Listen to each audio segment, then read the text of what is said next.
YSRCP MLA Jaganmohan Reddy గారు party అధ్యక్షుడు రేపు 28వ తారీఖున వారి పార్టీ కార్యకర్తలందరూ ఆంధ్రప్రదేశ్ రాష్ట్రంలో ఉన్న దేవాలయాలన్నింటిలోనూ పూజలు చేయాలని తిరుపతిలో జరిగినటువంటి అపచారానికి ప్రాయశ్చిత్తం చేసుకోవాలని ఏదో పిలుపునిచ్చినట్టు ఆయన కూడా తిరుపతి వెళ్ళే ప్రయత్నం చేస్తున్నట్టుగా వింటున్నాం. జగన్మోహన్ రెడ్డి గారు ఆయన మారలేదు, ఆయన ఆలోచనలు మారలేదు, ఆలోచనలు మానలేదు కూడా. జగన్మోహన్ రెడ్డి గారికి ఇదొక పొలిటికల్ ఈవెంట్, ఈ రాష్ట్ర ప్రజానీకానికి ఇదొక సెంటిమెంట్. దీన్ని కూడా రాజకీయ కోణంలోనే పల్లెపల్లెలోనూ ఒక ఈవెంట్గా మార్చినటువంటి నీ ఆలోచన అనేటువంటిది నిజంగా బాధాకరం జగన్మోహన్ రెడ్డి గారు. ఎస్, మీరు ఆ దేవుడిని నమ్మకపోవచ్చు, మీకు ఆ దేవుడి మీద నమ్మకం లేకపోవచ్చు, కానీ ఆ దేవుడిని నమ్మేటువంటి కోట్లాది మంది మేము ఉన్నాం ఇక్కడ. ఆ దేవుడికి మీరు ఒక పొలిటికల్ ఈవెంట్ లాగా దీన్ని తయారు చేయడం అనేటువంటిది చాలా బాధాకరం. దయచేసి ఇక మీరు చేసినటువంటి పాపాలు చాలు, ఇక భక్తుల మనోభావాలతో ఆడుకోవద్దు. మీరు కల్తీ నెయ్యి అన్నది నిజం, లడ్డు తయారీలో వాడబడింది అనేది నిజం, అపచారం జరిగింది అనేటువంటిది నిజం. ఇది ఎవ్వరు కూడా కాదనలేని సత్యాలు, వాస్తవాలు మన కళ్ళ ముందున్నాయి. కొన్ని యాక్సెప్ట్ అయినాయి, కొన్ని రిజెక్ట్ అయినాయి అని. రిజెక్ట్ అయినా పక్కన పెడదాం, మరి యాక్సెప్ట్ అయిన వాటి మాట ఏంటి? జూన్ నెలలో, జూలై నెలలో ఇవన్నీ ఎందుకు? ఇవాళ ఈరోజు మేము ఇస్తున్నటువంటి లడ్డూని రేపు పొద్దున్నే మీరు 28వ తారీఖు వెళ్ళినప్పుడు ఆ లడ్డూని చేతిలోకి తీసుకుని వాసన చూడండి. ఆ రోడ్డు మీద నడుస్తున్నటువంటి ఏ భక్తులైనా గత సంవత్సరంలో మీరు తిరుపతి లడ్డు తిన్నారా, ఇప్పుడు ఈ లడ్డు తిన్నారా అని అడగండి. ఇంక అంతకు మించిన టెస్ట్ వేరే ఏం అక్కర్లేదు. మీరేదో టెస్టులు రిజెక్ట్ అయ్యాయి, యాక్సెప్ట్.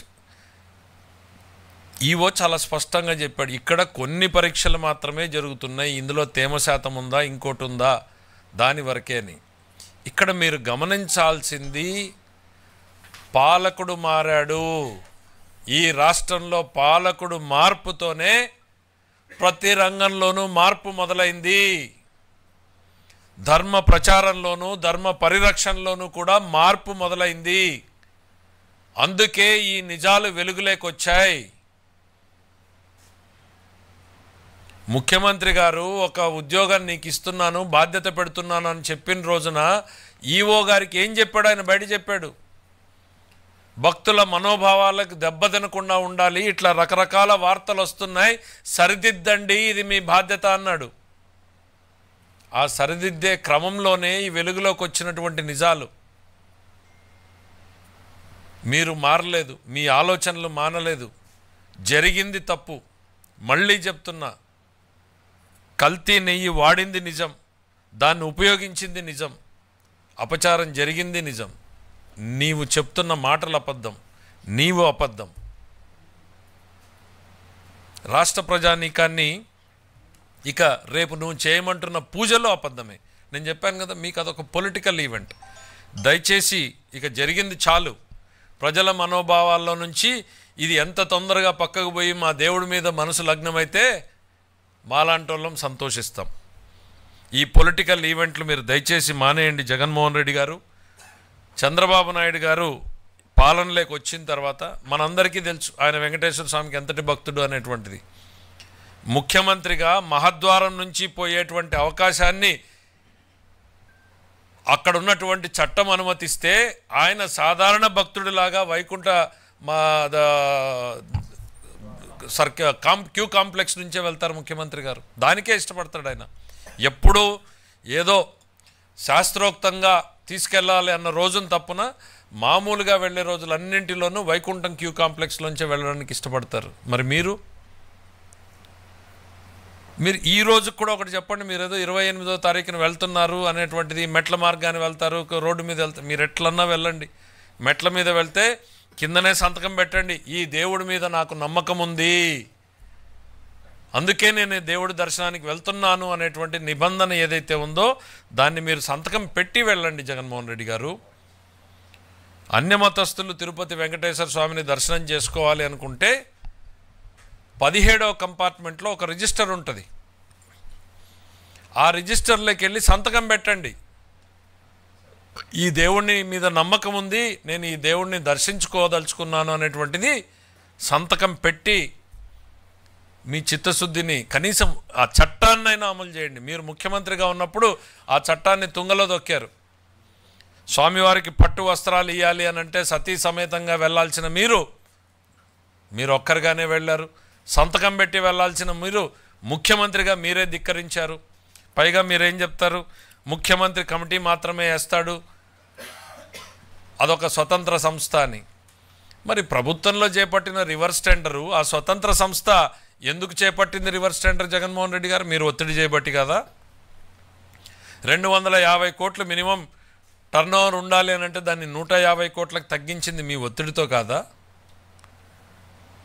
తప్పుల మీద తప్పులు చేసి, చేయరాని తప్పులు చేసి, ఘోరమైనటువంటివి చేసి మళ్ళీ దాన్ని కప్పిపుచ్చుకునేటువంటి ప్రయత్నం చేయడం, ఎదురుదాడి చేయడం అనేటువంటిది ఎంతో బాధాకరం.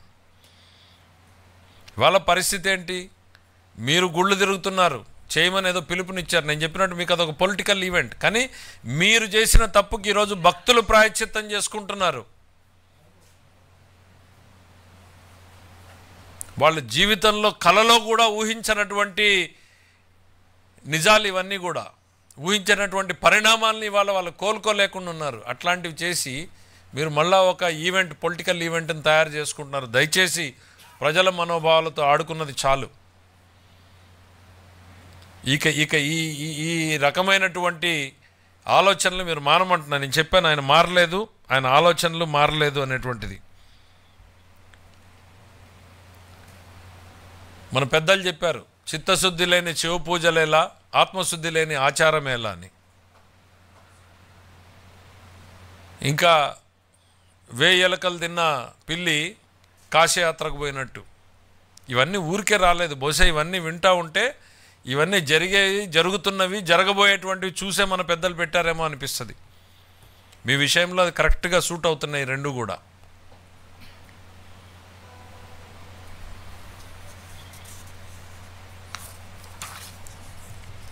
మీరు తిరుమల తిరుపతి దేవస్థానాన్ని నేను ఇప్పుడు ఎట్లా అయితే చెప్పానో ఒక ఈవెంట్గా మీరు చూస్తున్నారు, దీన్ని సెంటిమెంట్గా మేము చూస్తున్నాం అనేటువంటిది. మీరు తిరుమల తిరుపతి దేవస్థానాన్ని ఒక పబ్లిక్ రిలేషన్ ఆఫీస్ లాగా చూసుకున్నారు. ఎన్ని లక్షల మందికి అండి మీరు రికమెండేషన్ లెటర్లు ఇచ్చింది? ఊహించుకోగలరా ఎవరన్నా? మేము ఏదైనా మా నియోజకవర్గంలో వాళ్ళు అడిగితే 5 మందిని 6 మందిని, వారానికి ఒక 20 మందిని చూపించగలిగితే లక్షల మందిని మీరు సంతకాలు పెట్టి పంపించారు. మీరు మీకు కావాలనుకున్నటువంటి వాళ్ళందరూ కూడా ఒక బిజినెస్ సెంటర్ కింద డెవలప్ చేసేటువంటి ప్రయత్నం చేశారు. నేను అనుకోవడం ఇవి వినడానికే కష్టంగా ఉంది. ఇంకా భవిష్యత్తులో మీరు చేసినటువంటి పాపాలు ఎన్నెన్ని వెలుగులోకి వస్తాయో ఇవన్నీ ఎవరో తెచ్చేది కాదు, సాక్షాత్తు వెంకటేశ్వర స్వామి ఇవన్నీ బయటికి తెస్తాడు. మీరు చేసినటువంటి పాపాలు ఆలస్యం అవుతుంది కానీ శిక్ష నుంచి మీరు ఎవరు కూడా తప్పించుకోలేరు.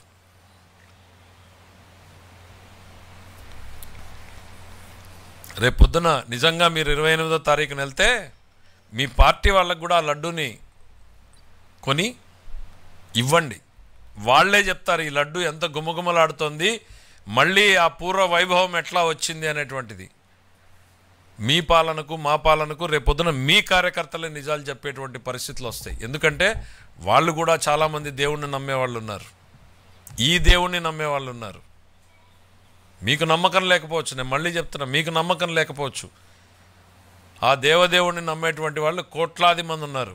వాళ్ళ మనోభావాలతో ఆడుకోవడం మానేయండి. ఇంకా మీకు వీలైతే చేసిన తప్పుకి బహిరంగంగా క్షమాపణ చెప్పండి. చెప్పలేకపోతే కనీసం మనసులో అయినా చెప్పుకుని ఇక అడుగు బయటకు పెట్టకండి. ఈ విషయంలో నోరు మెదపకండి. Thank you.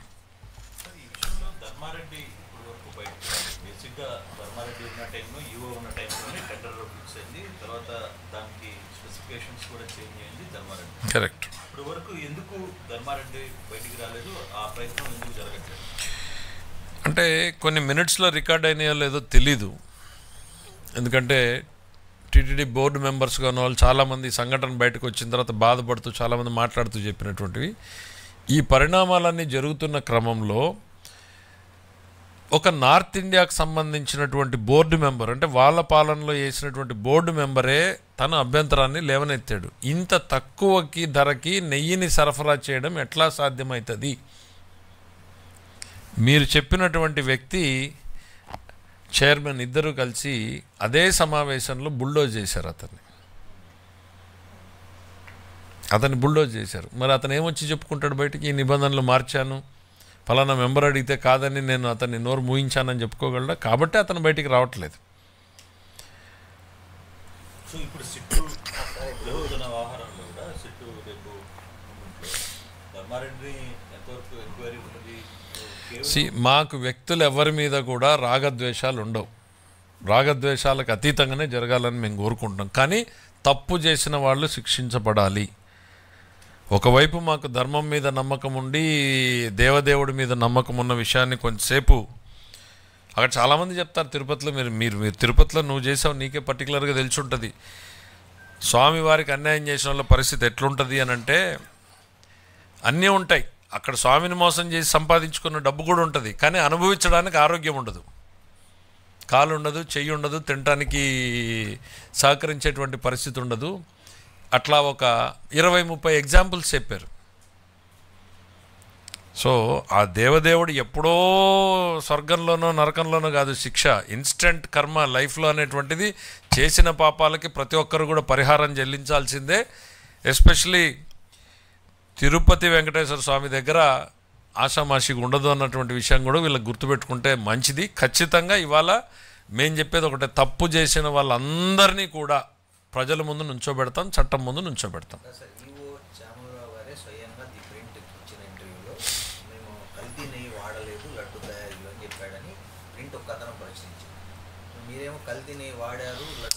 ఇక్కడ ప్రాసెస్ ఏంటంటే కాదు మీరు 2 డిఫరెంట్ టైం జోన్స్. మేము వాడలేదు, అప్పుడు వాడకం జరిగింది 6వ నెల, 7వ నెల, 8వ నెల. మేము వాడలేదు ఈ నెల. So there is a time frame difference. మీరు 2 డిఫరెంట్ని వాళ్ళు ప్రచారం చేసేటువంటి ప్రయత్నం. ఆయన డిఫరెంట్ టైం జోన్ గురించి మాట్లాడుతున్నాడు. మేము వాడలేదు. ఈ రోజుకి నేను చెప్తున్నాను మేము వాడలేదు. కానీ 6వ నెలలో జరిగిన శాంపిల్స్లో రిజెక్ట్ అయినాయి కదా, కొన్ని యాక్సెప్ట్ అయినాయి కదా. మరి ఆ వాడినట్టే కదా, అదే సంస్థనే కదా. కాదు అంటే వాళ్ళు ముందు పెట్టినటువంటివి నేను చెప్తున్నది ప్రాసెస్లో కదా. ఇప్పుడు ఆ డౌట్ తోటి దాన్ని తీసి నేషనల్ ల్యాబ్స్కి పెట్టిన తర్వాత కదా మొత్తం బహిర్గతమైంది ఇదంతా కూడా. ఇప్పుడు కళ్ళ ముందు మనందరికీ తెలుస్తుంది. ఆయన ఓపెన్గా చెప్పాడు, మా దగ్గర ఉన్న ల్యాబ్లో ఇవి మాత్రమే వస్తాయి, ఇదిగో ఈ రావు అని. నేషనల్ ల్యాబ్స్కి పంపించాల్సిన అవసరం ఎందుకు వచ్చింది? ఆయనకు అనుమానం వచ్చింది కాబట్టి కదా. అనుమానాన్ని క్లారిఫై చేసుకోకుండా ఎవరు మాట్లాడలేరు కదా. సో ఆ ప్రక్రియ స్టార్ట్ చేశారు. ఇంకా ముందు ఏం జరిగాయి? ఇప్పుడు సిట్లోకి వెళ్తే అన్నీ బయటకు వస్తాయి కదా. నేను ఒక ఎగ్జాంపుల్ చెప్తా వస్తున్నా మీకు. ఇవాళ ఏంటి మీరు చూసారు అప్పుడే, మరి బహుశా నందిని ట్రక్లు వచ్చినాయంటే మరి విజువల్స్ చూపించుంటే కనీసం ప్రజలన్నా కాస్త తేరుకుంటారు. మిమ్మల్ని మీ మీడియా మిత్రులు నేను కోరుకునేది ఏంటంటే, ఆ నందిని ట్రక్కులు తిరుమలకు చేరుకున్నవి మీరు కాస్త విజువల్స్ మీ తిరుపతి వాళ్ళకి చెప్పి చూపించండి. ప్రజలకు కాస్త మళ్ళీ తిరిగి మాకేం అవసరం ఉందండి, మాకేం అవసరం ఉందండి కదా నేను చెప్తున్నది. మాకేం అవసరం ఉంది? నష్టం జరిగినా కడుపులో పెట్టుకుని ముందుకు పోవాలనుకుంటాం తిరుపతి వెంకటేశ్వర స్వామి వరకు వచ్చినప్పుడు. కానీ ఇవి చేయి దాటినటువంటి విషయాలు ప్రజల ముందుకు రాకపోతే కష్టం. సో నిజాలు చెప్పాలి. నేను అన్నది, ఇంట్లో పిల్లలు తప్పు చేస్తారు, తప్పు చేస్తే మనం పోయి బహిరంగంగా కడుపులో పెట్టుకుని చేయమా? సో తిరుపతి వెంకటేశ్వర స్వామి గారి దగ్గర ఏమైనా పొరపాట్లు జరిగితే తెలియక చేశారనో చంపలేసుకుని అక్కడే క్షమాపణ చెప్పుకునో బయటకు వస్తాం. కానీ ఇది అట్లా చంపలేసుకుంటే పోయే పాపం కాదు కదా. కళ్ళ ముందు కనపడుతున్న ఇన్ని నిబంధనలు మీరు ఎందుకండి? వాళ్ళ board meeting live telecast leak అయినా ఉన్నాయి కదా, మీరు విన్నారు కదా, విన్నారు కదా. సేవల్ని రేట్లు పెంచండి. ఏంది 40 రూపాయలు ఉన్న జిలేబీని 4000 చేయమన్నది మరి ఈ పెద్ద మనిషి కదా? మీకు ఆ లైవ్ రికార్డింగ్లు మీరే కదా రిలీజ్ చేసింది. అంటే కమర్షియలైజ్ చేస్తారా? కమర్షియలైజ్ చేయడం కాదా అది స్వామిని? 150 రూపాయలు ఉన్నటువంటి రూమ్ని 2200. అంటే ఇది మీరు నా పాత ప్రెస్ మీట్లు చూడండి. సామాన్యుడిని స్వామికి దూరం చేసేటువంటి ప్రయత్నం ఈ పాలక మండలి చేస్తోంది అని నేను ఎక్కడ చెప్పానది నాకు బాగా గుర్తుంది. వెళ్తూ ఉంటే గుత్తిలో రోడ్డు మీద నిలబడి ఆ రోజు ఇన్స్టెంట్గా రియాక్ట్ అవ్వాల్సి వచ్చి అక్కడి నుంచి రిలీజ్ చేసాం మనం. ఒక ప్రణాళిక ప్రకారం జరిగినట్టుగా చేసుకుంటూ వచ్చారు ఇవన్నీ కమర్షియల్ యాక్టివిటీస్. తిరుపతి గురించి నాలాంటి నేను ఎంత తక్కువ మాట్లాడాలనుకుంటే అంత తక్కువ మాట్లాడాలనుకుని ఇష్టపడతాను, ఎంత గొప్పగా మాట్లాడాలనుకుంటే అంత గొప్పగా మాట్లాడాలనుకుంటాను. కానీ అన్ఫార్చునేట్లీ ఈ విషయాలన్నీ మాట్లాడాల్సి వచ్చినందుకు నేను కూడా బాధపడుతున్నా. కానీ ఇవి ఎక్కడో ఒక దగ్గర ఫుల్ స్టాప్ పెట్టాలి.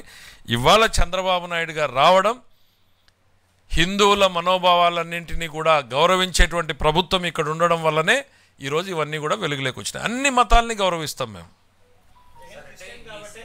కల్తీ నెయ్యి వ్యవహారంతో సగటు భక్తుడు, దేశవ్యాప్తంగా సగటు భక్తుడు మనోభావాలు దెబ్బతిన్నాయి. సిట్టుతో సరిపోతుందా ఈ వ్యవహారం? అంటే ఫ్యూచర్ ఎట్లా అనేటువంటిది మనం ఇప్పుడు డిసైడ్ చేయలేము. ఇవాళ ప్రభుత్వం అందరితోటి ఆలోచనలు చేసిన తర్వాత తిరుమల పవిత్రతకు నష్టం కలగకుండా, భక్తుల మనోభావాలు దెబ్బతినకుండా చట్టం పరిధిలోకి వీళ్ళందరినీ తీసుకొచ్చేటువంటి ప్రయత్నం చేయడానికి సిట్ బెటరు అనేటువంటి ఆలోచన చేసి వేశారు. సరిపోతుందా లేదా అనేటువంటిది ఆ నిజాలు వెలుగులోకి వచ్చిన తర్వాత భవిష్యత్ కార్యాచరణ ప్రణాళిక ఉంటుంది. ఈ రోజుకి అది కరెక్ట్ అనేది అనిపిస్తుంది.